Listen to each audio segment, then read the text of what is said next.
Hi friends. पिछले lockdown में हम आपके समक्ष अपनी रसोई में पेश हुए थे, लेकिन वो समय कुछ और था। उस लॉकडाउन भी था तो उसमें इतना महामारी का मामला नहीं था। एक ऐसा समय आया था हमारे जीवन में जो 25 साल 30 साल 20 साल बाद में हम लोग एक घर में रह कर के अपने परिवार के साथ में 2 3 4 महीने बिताने का समय मिला था। और वो लॉकडाउन हमें किसी को भी नहीं खला, किसी भी हिंदुस्तानी को, किसी भारतीय को, किसी भाइयों को, नेशनल लेवल पर, स्टेट लेवल पर, जिला डिस्ट्रिक्ट लेवल पर, कहीं पर भी हमें इतनी प्रॉब्लम तो हुई बट इतनी ज़्यादा नहीं हुई। लेकिन यारो इस सेकंड फेज ने तो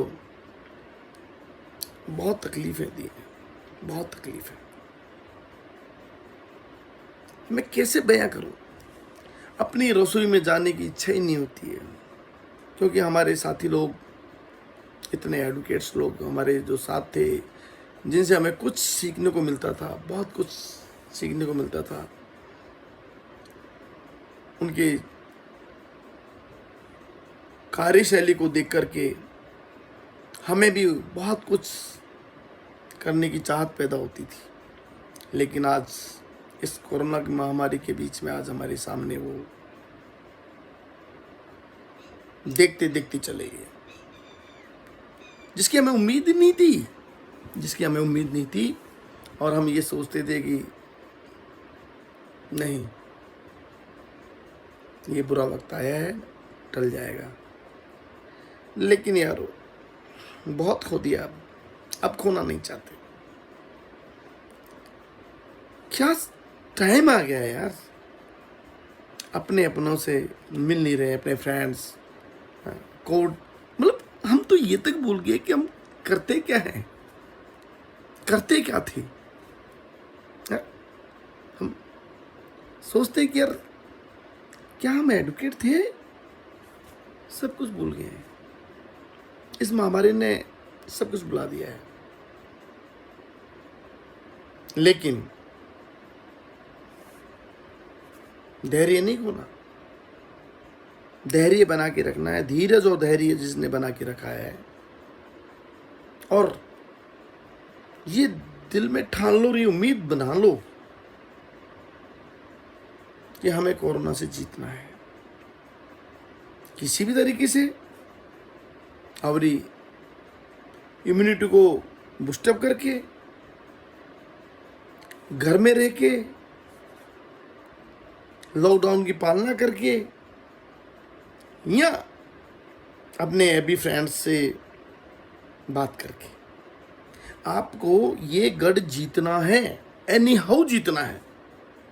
हिम्मत नहीं यार, ये हारेगा, जरूर हारेगा। समय लग सकता है, देर हो सकती है, लेकिन अंधेर नहीं हो सकती है, मेरा वादा है। बुरा वक्त आया है तो अच्छा वक्त भी आएगा, बस आप धैर्य बनाए रखें।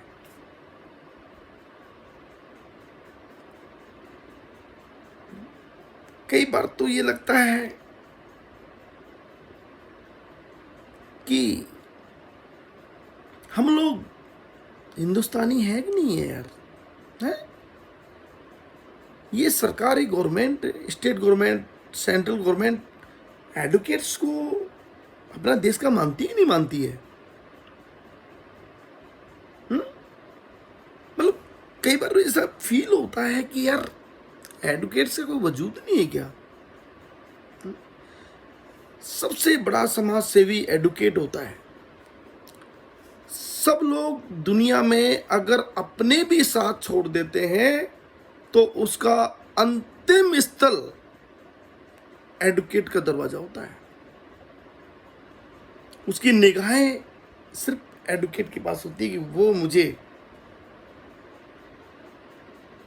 संभल देगा, सहारा देगा। और हम लोग हंसते हंसते उनकी पीड़ा को दूर करने की कोशिश करते हैं। लेकिन यार हो क्या रहा है ये, है? ये गवर्नमेंट के दिमाग में ये नहीं आता है कि यार एडवोकेट्स के बारे में भी कोई दो शब्द कहे। मोदी जी ले लीजिए, दीदी दीदी दीदी दीदी दीदी करते सो गए, कुछ नहीं कर पाए दीदी का, कुछ नहीं कर पाए ना। कितने लोगों को यार, कितने लोगों को इन्होंने कोविड पॉजिटिव वहां भी कर दिया होगा। अरे आप दीदी के पीछे पड़े थे, इससे बढ़िया तो ऑक्सीजन के सिलेंडर के पीछे पड़ते। आज कितना जीवन, कितने लोगों को, हजारों निशाएं लोगों को सहायता मिलती है। मैं ये नहीं कहता हूं कि आप गलत हैं, लेकिन आपके निर्णय गलत है। आज चारों तरफ ये कह रहे हैं कि साहब इलेक्शन नहीं होने चाहिए थे, वो नहीं होने चाहिए थे, चुनाव आप ही नहीं लोगों ने करवाए हैं ना। और हमारे देखिए चुनाव कमिश्नर, इलेक्शन कमिश्नर को देखिए, सब चल रहा है, चलने दीजिए। लेकिन ऐसा नहीं यार, गवर्नमेंट चेंज करने का एक ही उद्देश्य होता है कि आप कुछ उससे बेहतर करेंगे और जनहित में करेंगे। पार्टियां दोनों हमारे देश की हैं, चाहे वो कांग्रेस की हो, चाहे बीजेपी हो, चाहे टोपी वाली हो, चाहे अदर हो, किसी भी पार्टी को आप ले लीजिए, है तो हिंदुस्तानी, बाहर के तो नहीं है ना। फिर सारे अपने हैं, लेकिन अपने होकर भी अपनों का साथ देते हैं, वो अपने हैं, बाकी तो सारे हिंदुस्तानी हैं। अरे आपको कितनी उम्मीदों के साथ दुनिया ने चुना था है, आप लोगों ने कुछ नहीं छोड़ा, सब कुछ एडवोकेट्स के लिए किसी को सोचना ही नहीं है, सब हवा में। एडवोकेट्स, मेरा मानना है कि सारे एडवोकेट्स को मिलकर के, मेरा विचार है ये, सभी एडवोकेट्स को मिलकर के क्यों ना एक कोविड खत्म होने के बाद एक बार 2 साल 3 साल बाद में, 4 साल बाद में, ये मानते हुए कि कोई महामारी जैसा है, कोरोना से बढ़कर के ये पॉलिटिशियन महामारी है, और मेरा मानना है कि 6 महीने बिल्कुल पूरे हिंदुस्तान में एडवोकेट्स को किसी भी कोर्ट में जाके काम नहीं करना चाहिए, किसी भी संस्था में जाके, किसी भी सरकार गैर सरकारी किसी भी संस्था में काम नहीं करना चाहिए। तब स्टेट गवर्नमेंट और सेंट्रल गवर्नमेंट को ये मालूम चलेगा कि एडवोकेट क्या होते हैं, एडवोकेट्स की अहमियत क्या है। आप सबका बारे में सोच रहे हैं, कभी एडवोकेट्स के बारे में सोचे, एडवोकेट्स के परिवार के साथ क्या हो रहा होगा। सारे एडवोकेट्स एक जैसे नहीं हो सकते, 5 उंगलियां बराबर तो नहीं है।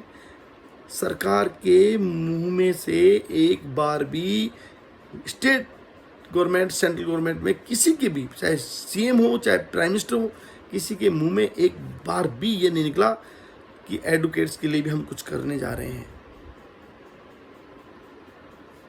जबकि सारे देश के जो कानून जो क्रियान्वित होते हैं, जो कमियां रहती हैं, उनको कमियों को दूर करना, उनको क्रियान्वित में सहयोग करना, हर क्षेत्र में एडवाइस देना, हर डिपार्टमेंट में लीगल एडवाइजर हैं, वो सारे एडवोकेट हैं।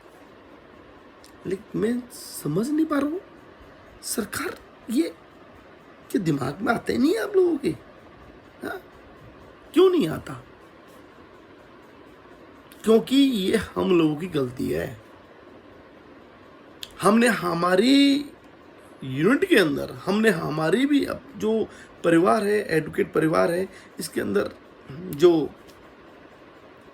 सभी स्तर पर, मैं ये नहीं कहता हूँ किसी स्तर पर, ऊपर से नीचे तक, नीचे से ऊपर के लेवल तक, जो हम नेता, हमारे नेताओं को चुन के जो बिठा दिया है ना, वो भी सब उसी मिक्सी में साथ साथ हैं उनके, अलग नहीं है, घोल के ये नहीं है, पहचान नहीं हो रही कि कौन क्या कर रहा है। ठीक है, चल रहा है, चलने दो, देखेंगे।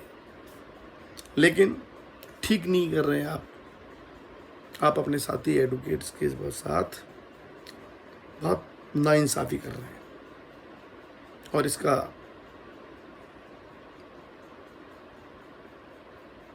अगर ऐसे ही चलता रहा ना तो एक दिन सबको भुगतान करना पड़ेगा।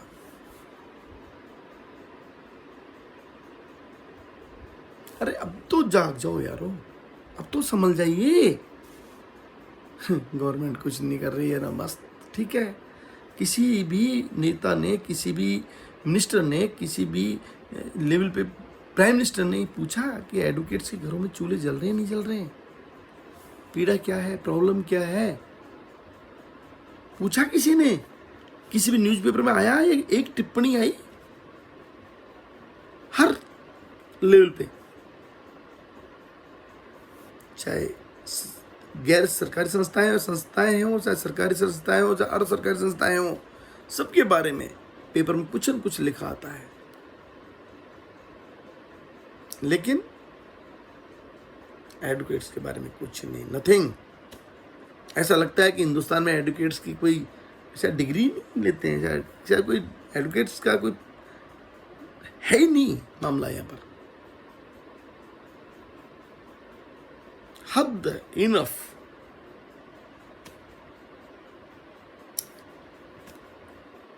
अभी भी समय है और आप सभी एडवोकेट्स के बारे में सोचें, वरना ये जो काला कोट है ना, आप समझ गए होंगे मैं क्या कहना चाह रहा हूँ। काला कोट सारे कोटों में भारी होता है। ठीक है, फिर मिलते हैं दोबारा से। तो इस बार अपनी रसोई में हमने कुछ नहीं बनाया है, क्योंकि हमारे साथी इतने इस महामारी के कारण जो हमारे बीच से चले गए हैं, इस वजह से मैंने इस बार रसोई में, अपनी रसोई में कुछ नहीं बनाया है। लेकिन मैं बहुत जल्दी दोबारा से आकर के मेरे साथियों से कुछ कहूँगा। और मैं आज ये कहना जा रहा हूँ मेरे साथी एडवोकेट्स भाइयों से, सारे हिंदुस्तान में जो भी एडवोकेट्स भाई हैं, जो भी मेरे हैप्पी फ्रेंड्स हैं, उन सबसे मैं कहना चाह रहा हूँ, अपना, अपनों का ख्याल रखें, ध्यान रखें, और एक दूसरे एडवोकेट जो एक दूसरे को पहचानते हैं, जानते हैं, जो एक दूसरे के लिए सहयोग कर सकते हैं, वो सब करें। इसमें मैं भी शामिल हूँ। जो भी हमारे साथी हैं, जिन्हें हम एक दूसरे को पहचानते हैं, जो हम एक दूसरे के लिए कर सकते हैं, वो करना चाहिए। क्योंकि सरकार नहीं कर रही, हम सब भाइयों को मिलकर के एक दूसरे को, एडवोकेट को, एक दूसरे का सहारा बनना पड़ेगा और बनना चाहिए। दुख दर्द में, किसी भी तरह के कष्ट में हम एक दूसरे का साथ देंगे। वकील एकता जिंदाबाद। जय हिंद, जय भारत।